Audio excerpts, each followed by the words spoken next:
Thomas, à toi. J'aimerais démarrer par deux textes, deux versets. Il s'agit du verset 27 de Luc 24.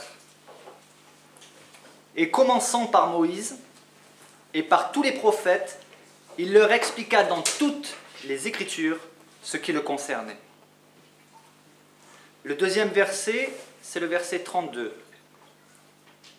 Et ils se dirent l'un à l'autre, notre cœur ne brûlait-il pas au-dedans de nous lorsqu'il nous parlait en chemin et nous expliquait les Écritures?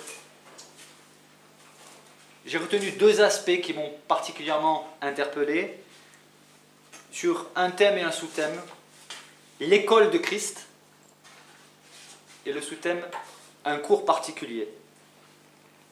Nous sommes tous étudiants et de par là même nous sommes à l'école de Christ où nous apprenons, nous étudions la parole de Dieu, mais notre formation n'est pas que intellectuelle, théorique, mais il va y avoir aussi la pratique. Il y a des choses que nous n'apprendrons jamais dans les commentaires, dans notre méditation, mais nous l'apprendrons par notre vécu, par notre relation avec Dieu, par notre réaction, et ça fait partie de la formation du Seigneur. Qui dit école dit élève, et dit aussi professeur. Qui dit école dit apprendre, mais apprendre quoi? Comme je l'ai dit, il y a la théorie, il y a la pratique, et qui dit école dit aussi examen.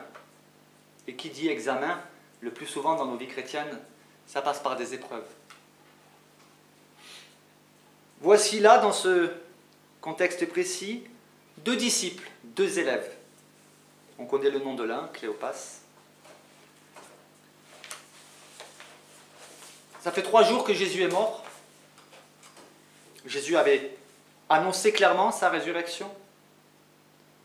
Ils faisaient eux-mêmes partie des disciples, puisqu'ils ont eu écho des femmes qui sont venues annoncer aux disciples ce qui était arrivé, à savoir que des 2 anges leur sont apparus, mais ils n'ont pas cru, ça n'a pas porté de fruits de conviction chez eux.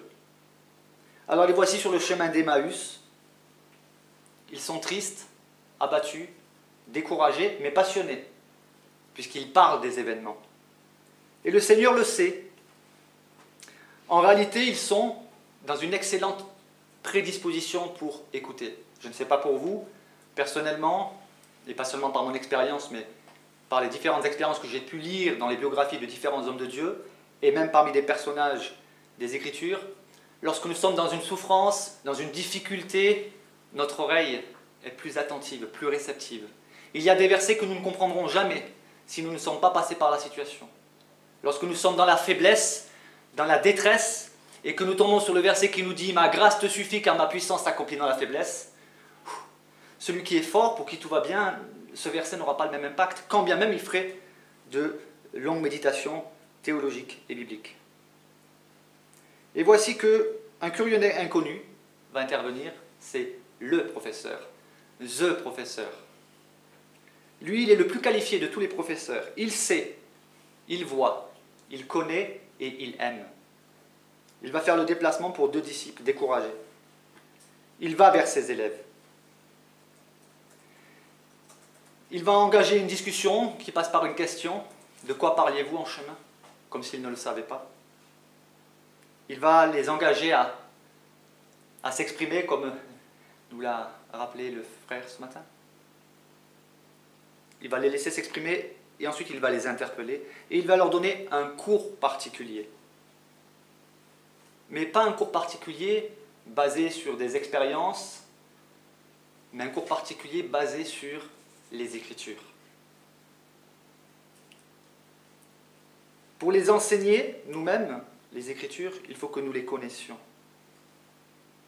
Nous devons nous soumettre aux Écritures et non les utiliser.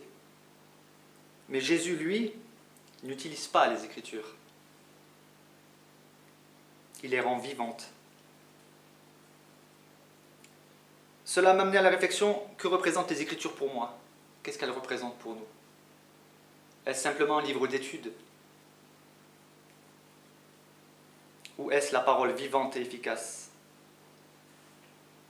qui atteint jusqu'au plus profond de notre cœur et de notre âme.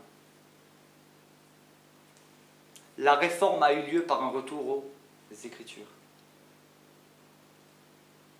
On pourrait argumenter en disant oui, mais les pharisiens aussi s'appuyaient sur les Écritures. Oui, mais s'appuyer sur les Écritures avec l'Esprit de Dieu, selon l'Esprit des Écritures.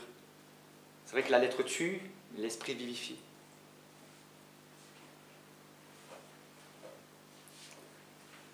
La deuxième question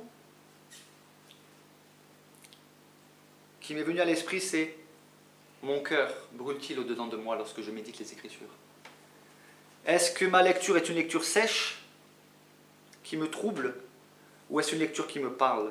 Dans quel contexte j'aborde les Écritures? Dans quel contexte abordons-nous l'Écriture? Contexte spirituel, moral, psychologique? Avons-nous l'amour de la vérité? L'amour du respect de la parole? Et voici que ces deux disciples d'Emmaüs, après que Jésus ait disparu, et après avoir vécu ce cours magistral, vont dire, mais notre cœur ne brûlait-il pas au-dedans de nous? J'ai choisi ce verset parce que lorsque je l'ai lu, j'avais prié, j'avais demandé Seigneur quoi apporter, et ce verset a brûlé dans mon cœur et m'a interpellé, m'encourageant à me dire il faut, enfin il n'y a qu'à Faucon, mais il y a une aspiration d'avoir un cœur brûlant, ne pas avoir une parole sèche dans nos églises. Et quand je parle de nos églises, je ne parle pas des églises méthodistes, mais d'une manière plus large. Combien de chrétiens sont affamés? On leur apporte une parole sèche. Certains ne croient même pas à ce qu'ils annoncent. Mais pour croire à ce que nous annonçons, il faut que nous-mêmes ayons une relation avec les Écritures, mais aussi avec le Dieu des Écritures. Car les Écritures sans le Seigneur, ça donne des débats. Notre cœur ne brûlait-il pas au-dedans de nous? Voilà ce que produit la parole écrite, enseignée par la parole faite chair. Non seulement faite chair et ressuscitée. Et n'avons-nous pas besoin, aujourd'hui, nous-mêmes encore, que cette parole soit chaque jour rendue vivante, qu'elle ressuscite certaines choses qui sont peut-être mortes dans nos vies?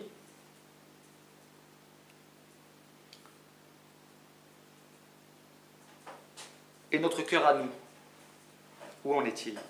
C'est une question ouverte, et chacun y répond dans son cœur, dans la présence du Seigneur. Passons-nous du temps à méditer la parole, mais pas à la méditer comme un livre, comme un cours simplement, mais au pied du Maître. J'ai, comme vous certainement, plusieurs commentaires, et quelquefois sur le même verset, sur le même passage, quand je vois tout ce qui a pu être écrit sur le même, sur le même passage par tous les commentaires, je me dis Seigneur,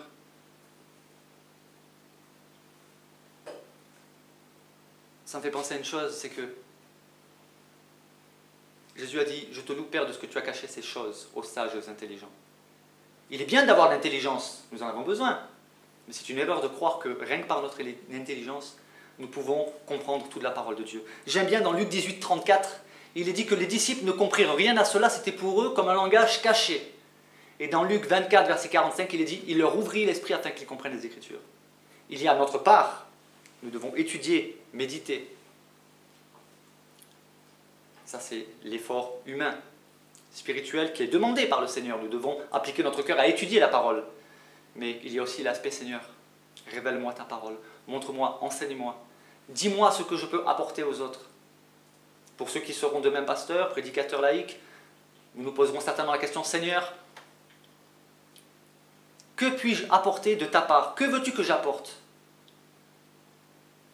Un verset, une parole nous viendra et alors nous nous lancerons dans la méditation, dans le travail, car il ne s'agit pas de venir comme ça et d'annoncer simplement un message, même étudié, mais le souci d'apporter la parole de Dieu afin, quoi? Afin d'allumer des feux dans les cœurs.